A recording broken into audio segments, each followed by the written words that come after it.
ladies and gentlemen, the Preservation Hall Jazz Band.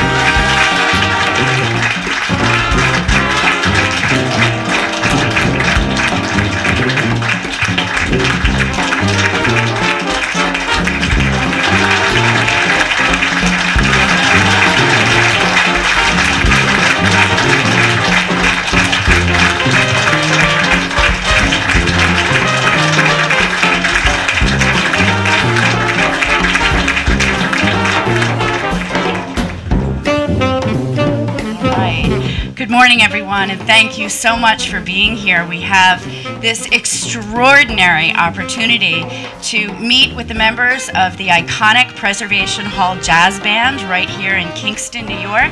And Bennett fifth graders are here to conduct an interview and pursue their love of learning about New Orleans. We have been engaged in a year-long project-based learning curriculum based on New Orleans. We've been studying the history, we've been studying immigration patterns, we've been studying the food, and certainly we have been studying the music. So for them to be able to meet you in person and talk with you up close like this, I'm sure it's not an overstatement to say it's a once-in-a-lifetime opportunity. So we are very excited that you're here, and we want to thank you so very much for fitting this in on your very busy tour schedule.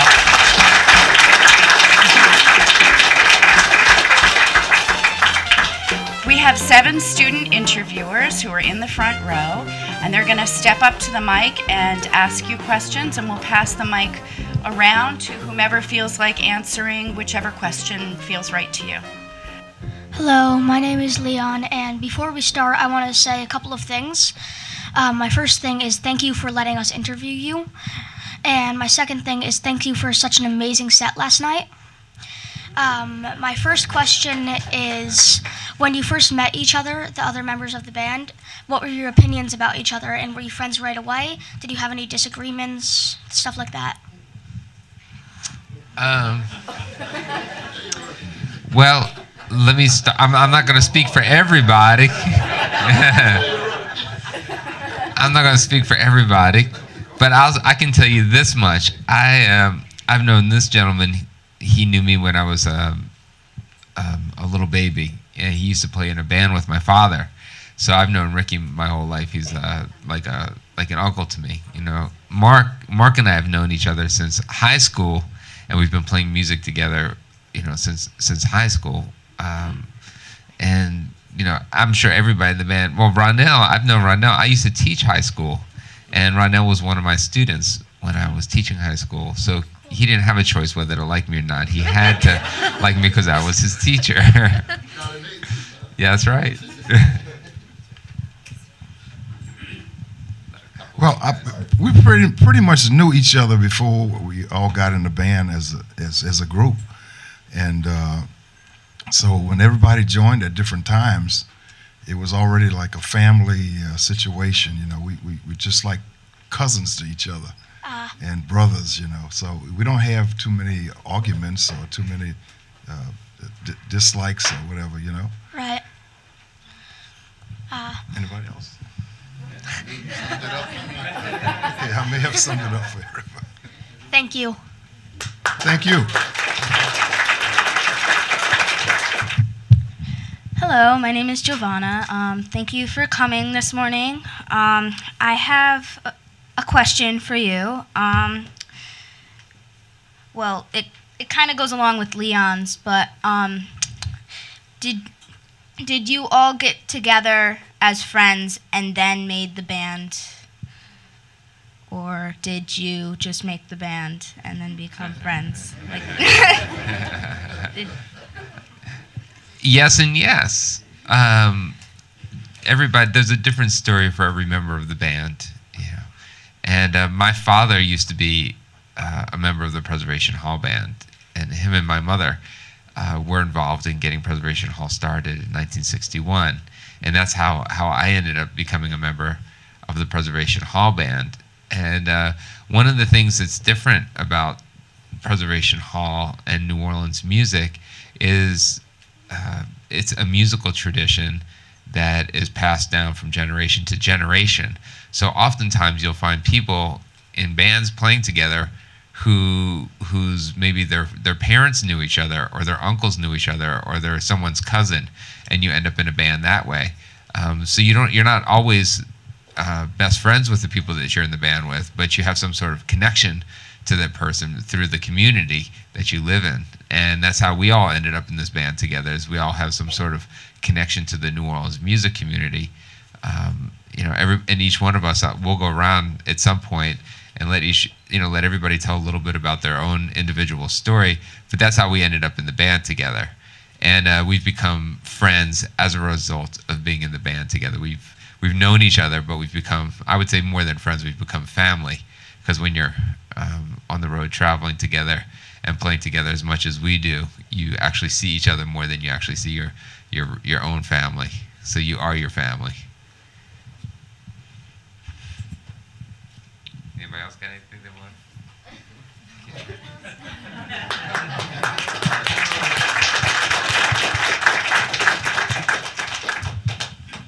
Hi, my name is Sunny. I just want to thank you again for waking up this early so you can come to the interview. But and also I was just wondering, how did you get into the band? Is it because you got inspired by any of your jazz relatives, or if you did, then what were their names and what did they play?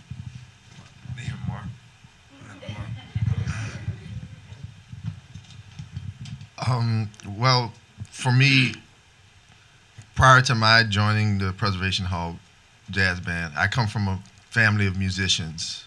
I'm a fourth generation New Orleans musician, and prior to me being in the band, two of my uncles were in the trumpet chair in this band.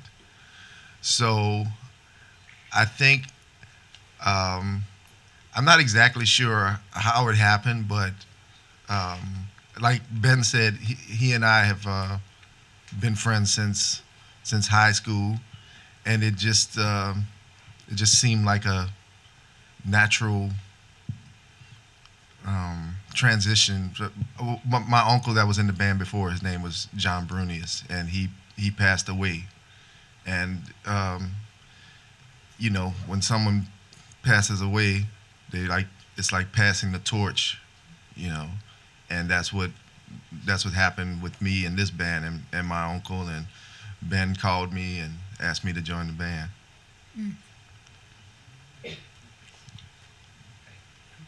Anybody else?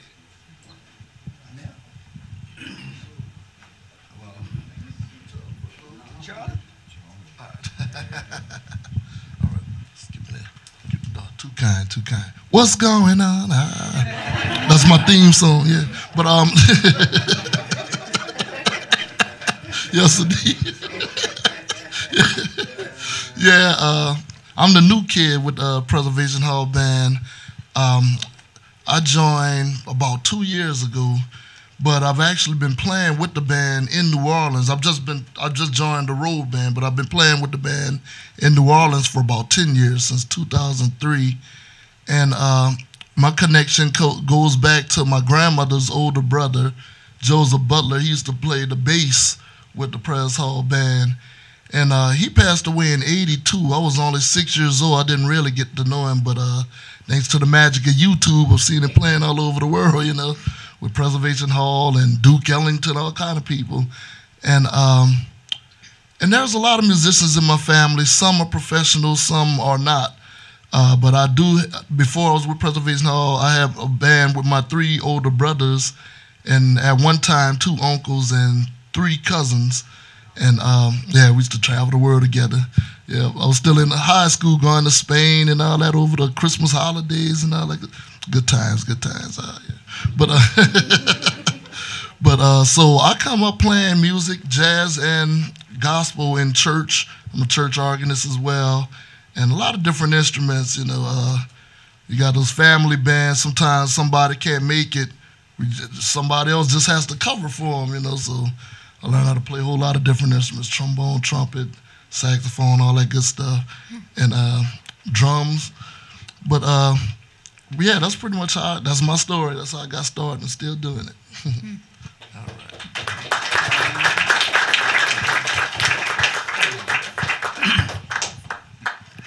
My name is Charlie Gabriel. I got into the band just about 5 years ago, but I come from a long list of jazz musicians. My grandfather was a bass player from Singer Dominguez, and they moved to New Orleans back in 1841. And my father, my grandfather was born in New Orleans in 1873, and my dad was born in New Orleans in 1899, and I was born in New Orleans in 1932. So with nothing but musicians in my family. I had all my brothers, my sisters, even my mother plays music, plays saxophone. So I'm not going to go through all of that, but it was natural for me to continue doing what my family had been doing. And in '83, my dad made a transition, and I knew I had to come back to New Orleans to play music.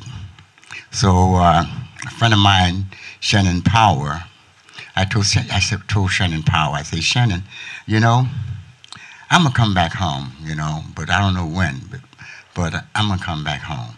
When Katrina hit New Orleans and all the musicians left New Orleans, and it just took me over, you know. I would cry like everyone else, you know, because I thought they were trying to, you know, move us out of the world, you know. Because I tell everyone you should go and visit New Orleans one time in life. You don't do anything else, because it's just a special place. Because the music, it's been nursed there and sent out to the universe. We didn't create it, but we nursed that music in New Orleans. So when all the musicians left New Orleans, they needed some more musicians. Benny mentioned to someone to get in touch with me and see would I be interested in coming back to New Orleans and be in the band, which I got the call, and I was very grateful, and I returned it, and that's how I got into the band. Okay.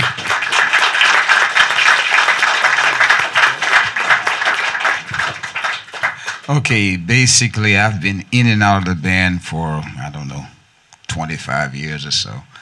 But as mentioned earlier,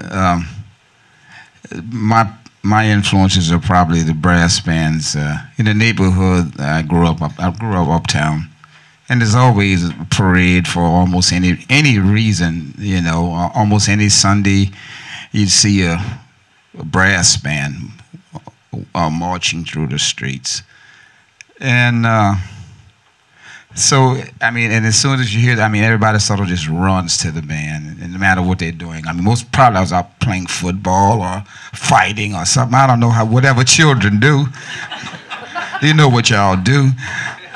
Maybe not fighting, but anyway, doing sports, because I was a kind of a sportsman. I used to play everything in the streets, you know, football, baseball, run track, volleyball, you name it. We did everything in the streets. We didn't have any parks.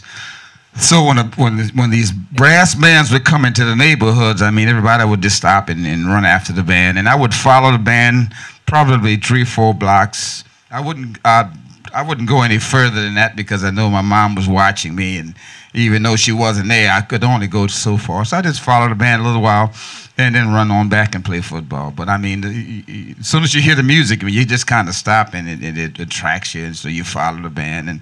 And also what attracted, well, I shouldn't say that, but in the brass bands,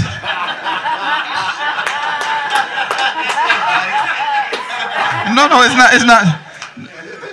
No. Well, what also attracted me back then, they had these social and pleasure clubs. They used to dress in almost like military uniforms, women and uniforms, hats, and swords, and that really excited me to see a sword, man. Look, a real sword. So I used to love to see the bands and big feathered French hats and plume hats, and that was all exciting. Cause anyway, so let's see if I can cut this off, because you got me started.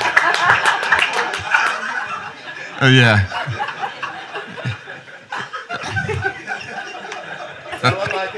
I'm telling the truth, you know. But you know, as I say, there's always brass bands around the neighborhood. So I don't know which particular instrument. I guess I liked all of them, not one particular one.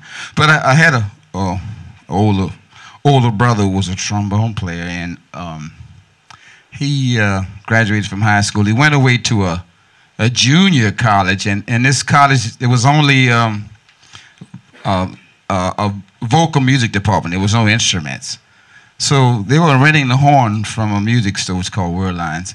And so he said, well, when he left, my mom's going to send the instrument back because they were renting the instruments, you know. So I said, well, I tell you what, leave it here, and I'll kind of mess around on it. And here's another thing. He would never let me touch this. It was like well, I can say a forbidden fruit. I don't know. He would never let me touch this. He would go lock himself in the room, and with the horn, and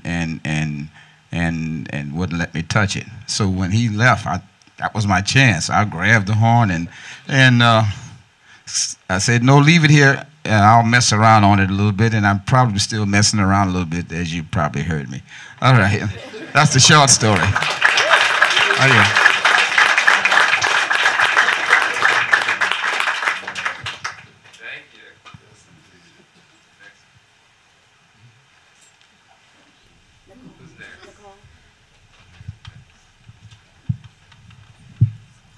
Hi, I'm Nicole. Thank you so much for coming. I have a question. What do you guys like to do before a concert?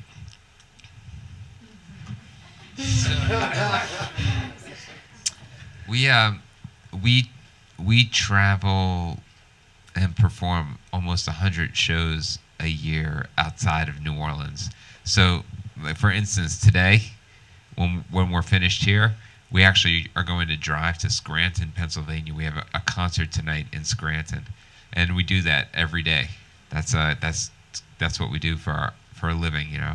So every day is a little bit different, you know. But I think everybody in the band has a different ritual that they perform before a concert, you know. Some of the guys like to warm up. I know I personally like to warm up a little bit on my instrument.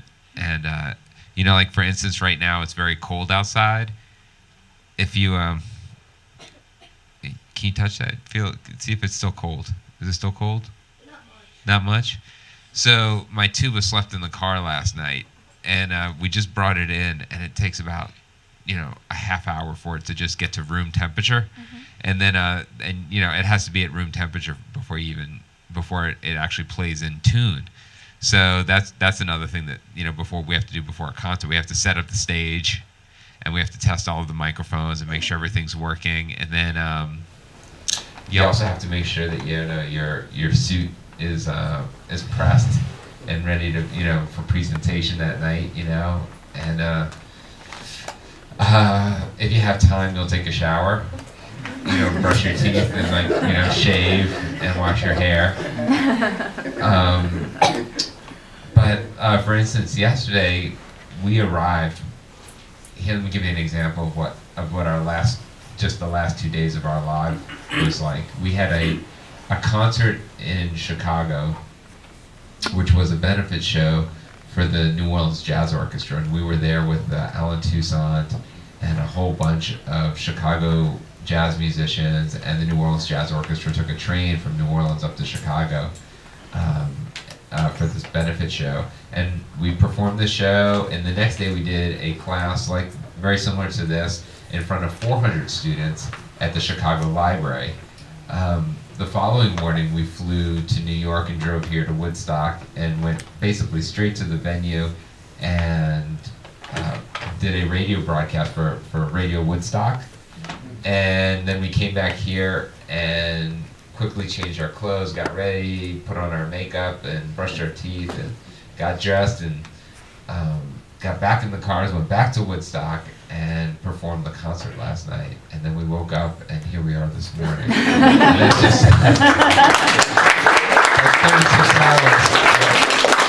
that's 36 hours in the life of Preservation Hall. But I know all the gentlemen have different things they like to do. Some guys like to practice before they play. Some of them like to be by themselves. Some of them like to eat. Let me see. I'll let Ricky. I know there's some things he likes to do. Yeah, what we do just right preceding the concert, it's like social time. You know, we be in the dressing room, somebody might tell a joke, and we try to get on a happy beat, you know. Get on the upbeat. There's always snacks and maybe television sometimes. There's a football game on. We enjoy football. We all enjoy football. We talk about music. We warm up our instruments. We talk about things that could go wrong on stage, and we try to correct them before we get on stage, so that when we present our shows, they're unrehearsed. So we try to make them as flawless as possible. So that's preparation time, and that's what we do. That's what we like to do. Thank you. Okay. Thank you.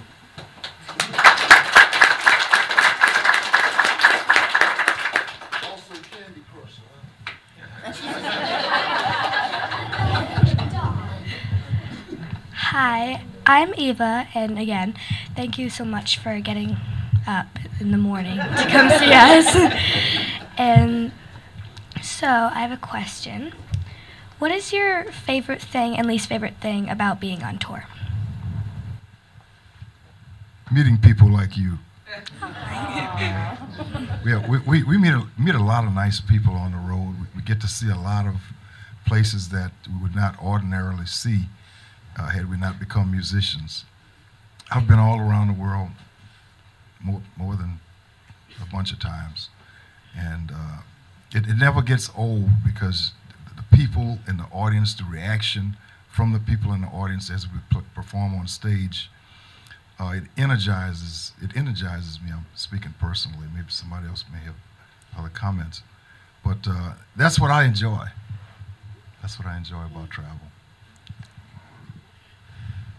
I would say meeting people, meeting interesting people, seeing places all over the world, like different countries and different cultures, and learning about different places. So we travel to a lot of different countries, a lot of different states within the U.S., towns that sometimes I've never heard of, and so that's interesting. But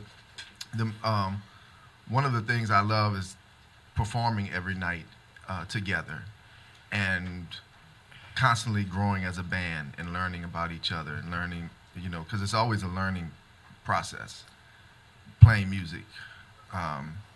So,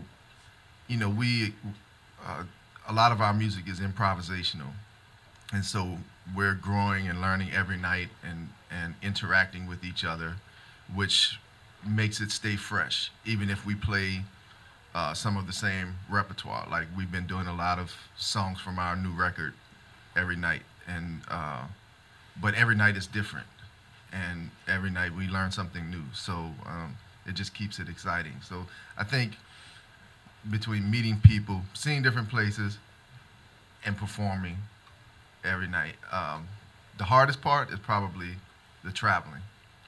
Yeah.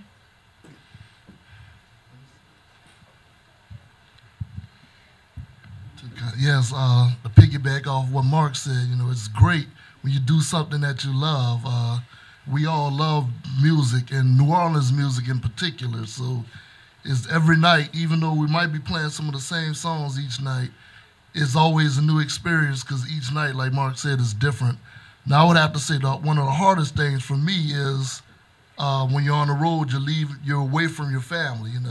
I remember I had just got married a couple of years ago, and we went on a honeymoon, me and my wife, and she's a musician too. And when I came back, I think it was 2 days later. All right, love, I got to go to Switzerland. Oh, Lord, wait, And it's like that all the time. You got to leave your loved ones, your family. But the good thing is you always come back, and absence makes the heart grow fonder. So there it is.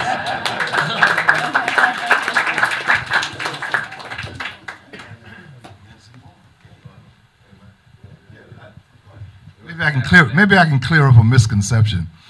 You're the second person that thanked us for getting up so early. This is not really early for us. We have very early mornings, like 4 o'clock, 5 o'clock in the morning. I'm up every morning at 3:45 a.m. You have to leave your home and get to the airport early, so that we can get our flights and destinations on time. So, but I appreciate your consideration. Just in case we were the type of group that got up at 11, but we're not. We're very early risers. Thank you. Thank you.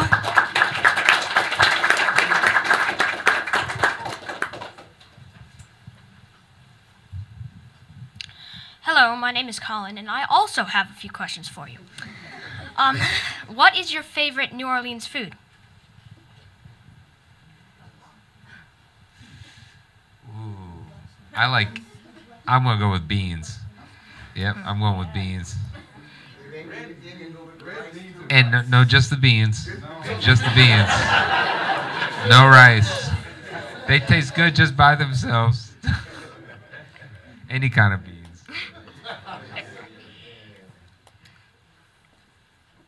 My favorite New Orleans foods with the S is anything that is prepared in New Orleans, because we have certain seasonings that we use, and it just spices up everything, and it just starts my day off real good with anything I eat out of New Orleans.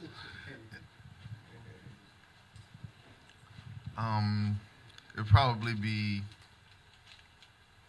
I like po' boys. You know what po' boys are?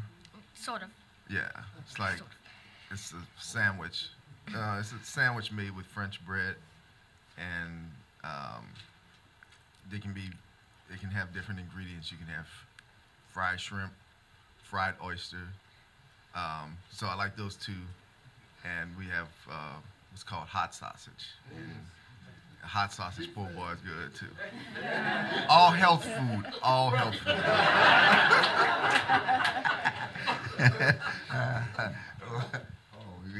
Well, I think my favorite is okra gumbo. So I like the okra gumbo with the shrimps and the crab, and sometimes they throw some oysters in there with it sometimes. But I like the okra gumbo. That's my favorite at home.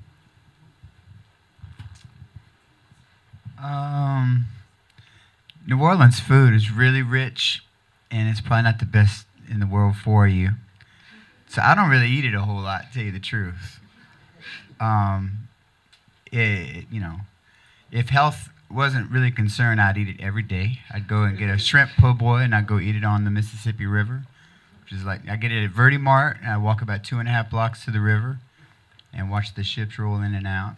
And I don't know, shrimp po' boy, crawfish etouffee, gumbo, beignets. You know what a beignet is? Yeah, Café du Monde. I don't know, it's making me hungry just thinking about it. Good question. I'll just make it easy. Probably red beans and rice, probably the gumbos. That's probably it, I'm very plain and simple, Okay, I have two favorites, filet gumbo, but my all-time favorite is probably boiled turkey necks. That's turkey necks cooked in seafood boil. Yes, indeed. Lord mercy. After Hurricane Katrina, I moved to Dallas for a year, and I didn't realize at the time that boiled turkey necks was only in New Orleans. I really didn't know. So after about 3 weeks worrying about the family and all this in the city, I started going out to the stores. All right, that Walmart don't have no boiled turkey. Let me see. Albertsons. Yeah, they don't even have turkey necks in the store. Hold up. I started going through withdrawals. Oh man. So, but yeah, boiled turkey necks.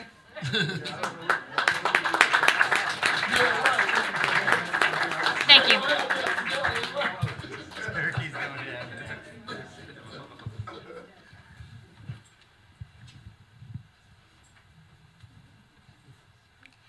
Hi, my name is Maya, and I have a question for you. Tell me your most memorable times and experiences with your music teacher. Well, my music teacher was my first bass teacher was Walter Payton, and he was Walter Payton was a same name, absolutely, exactly. Just like the Chicago Bears, exactly. He always got the upgrade. Yeah, he had exactly the same name. totally different, completely different person. He was my first bass teacher. He was also my grammar school music teacher. So I got to study with him for many, many years, from a very early age and up and through my teens. But what was amazing is that later in life, we actually got to play together in the Preservation Hall band. In fact, Ronell, when Walter passed on, Ronell came on board to join us and fill up that seat, and that was a great joy to go from studying with somebody and having them, be your teacher, to then you being able to be their peer and perform with them is a wonderful, wonderful experience. Yeah, I was going to say something similar because at Dillard University, I studied with Mr. Maynard Chatters, and sometimes he plays at Preservation Hall. So I have lots of memorable events that I've done with him, and that's it. For me, I didn't have one particular teacher in mind. I think that everyone in New Orleans, like my elders who I respected musically, were my teachers at some point. My uncles, who also played trumpet and other instruments, piano and drums, I learned from them. Learned from different musicians who I admired through the years, and even continue to learn from them. And even from some of the younger musicians, you can always you can learn from everybody. So there's nothing in particular that sticks out, but it's been a great experience being able to just learn from everyone. Yeah. Well, me, I was taught by my father, because then all my brothers, they all were musicians. My sisters, and all my aunts and uncles, they was musicians. So like Mark just said, you learn from the whole community. I was playing with all the older musicians back in 1942 during World War II. And by me being a kid, they would take me on the different jobs and things. So if I play the wrong note and I'm playing my horn and I play the wrong note, they say, "Get out of there, boy," So I jump out of there, So we keep on playing some more, and I make another wrong note. "Get out of there, boy, you got a wooden ear," I have a wooden ear. So, and then with my, with all the musicians, the old musicians, I would be playing with Jim Robertson, I was playing with Jim Little, I was playing with T-Bar Renee, I was playing with Herbert Humphrey, I was playing with Kid Clayton, Kid Sheet, and Kid, what is it? Anyway, I can't think of his name right now, but Thomas Jefferson and Andrew Jefferson, because we all living in the same area. Yeah. I lived on Conti and Galvez. It was just 3 blocks from Canal Street and 6 blocks from Claiborne, about 6 blocks from the quarters that I raised up there on Galvez and Conti. Yeah. So with a lot of musicians in that area. Even on Conti and Galvez, Cindy and Johnny Sincere lived in that area too. See, my dad, all musicians in that area. That's what you say. It's a tremere. But anyway, you keep on learning, because every time you meet a young musician too, you learn from a lot of the young musicians we have today. A wonderful musician, because I would say that they got everything put on the paper now, and they have to do like we used to do. We had to listen to the chord changes to find out what song the guy was playing later on, But I go all the way back to the early part of the music, so that made me learn how to play the modern music later on. So I started playing bebop and a lot of other kind of stuff. But my love is what I'm doing now. Thank you.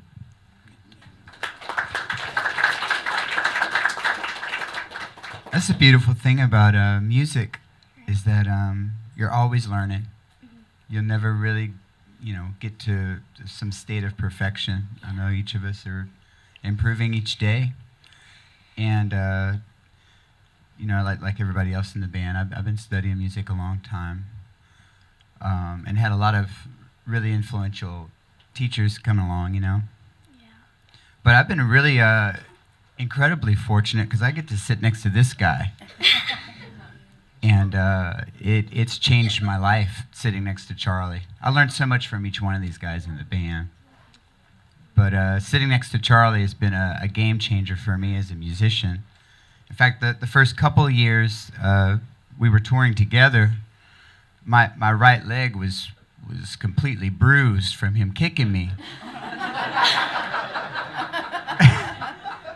And it's gotten better. That's good. But That's good. he came up learning a certain way, and he just kind of passes that along. So, but thank you, Charlie. You changed my life, man. And every day is an adventure. I appreciate you, man, so much. Treasure you. That's the wooden ear syndrome, huh? Yeah, you had it too, huh? Syndrome. Yeah. Yep. I probably my first teacher, Mercedes Tucker Stamps. That was my first music teacher. So I tell you what happened to me, and I started music like in the middle of the year. So the beginners class had already started.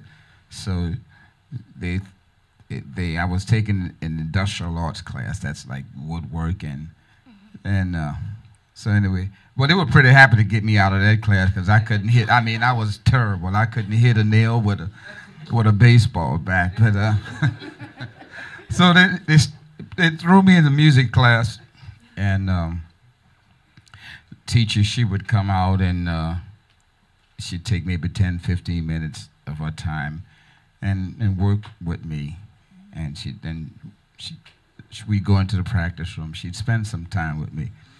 Even though it was like the advanced class, so she could only spend just a little bit of time with me. So we go into the practice room, and she'd give me these book, and she'd take some time. And so I would probably say Miss Mercedes Tucker Stamps. That was my first music teacher. So she kind of got me started. But just like Bill said, okay, Clinton anyway. That's not Bill Clinton. We call him Bill Clinton. His name is Clinton. And anyway, we call him, well, I call him Bill Clinton. They call him. And we all have influences from many, many, many, many places. I mean, we could be here till next year this time talking about all the people who we've seen or heard on record or been on stage with, or it could go on and on. We could sit here till next year. You'd be right here, I'd be right here, talking about it.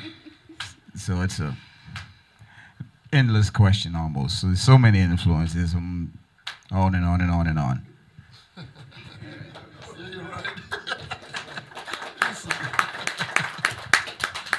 Well, like they all say, we all have many influences and people who motivated us. But I do remember I started playing when I was about 6, what I thought was pretty good as far as learning and stuff. But I got to a point, I remember I was in the 3rd grade on the trumpet, and I just didn't want to practice scales anymore. It wasn't fun.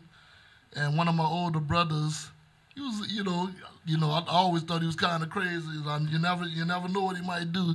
He told me that if I didn't practice, he was going to take all my G.I. Joes and Transformers toys and throw them in the canal behind the house. Yeah, see, there it is, Yeah. So you know what I'm talking about, see? So I was like, whoa, he might be clowning, but he might not, so so that was a good motivator, but there was a really great moment. Like I said, we all had a lot of music teachers too. I think I was 14 when three of my former teachers they were playing in Aretha Franklin's band. She came to New Orleans, and they needed a trombone player. So 3 of my teachers who were playing with her all recommended me. I was like, whoa, check that out. I was only 14, and with no rehearsals or anything, they just had to go and read the music. And, you know, they said, well, I'm sure you know most of the songs. I only knew one song, Respect, R-E-S-P. Everything else, on the chain. All right, was busting it. But I thought that was really cool. 3 of my teachers recommended me for that job, so that was cool. Thank you.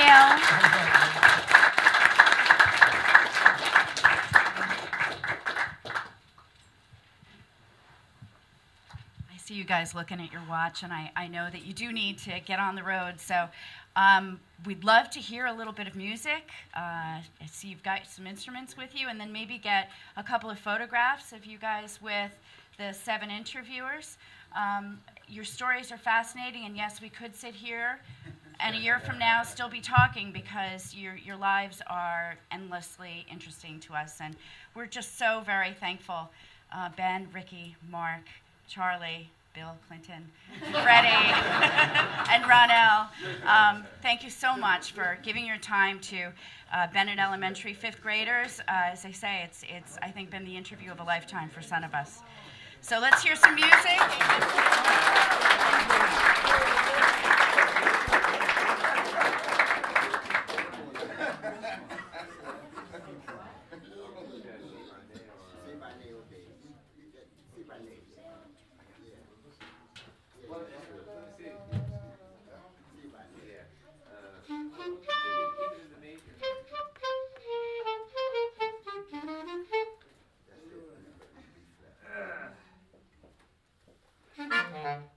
This is a samba taken from the habanero music. It goes all the way back to the 8th century when the Moors, there wasn't Moors, they were called Barbarians. They conquered Spain and ruled Spain for 600 years. And back in the 8th century, and they created what you call habanero music, which is African rhythm and Spanish melody. That's everything that you hear. Samba, beguine, bolero, cha-cha, merengue, calypso, Afro-Cuban music. All that comes from habanero music, African rhythm and Spanish melody. First time it came to America was back in about the 17th century, maybe a little later. W.C. Handy put the tango in the St. Louis blues. That's the first time you got familiar with this music. So we're going to do a samba from the habanero music. It's called Si Ba Ne. I don't know this song.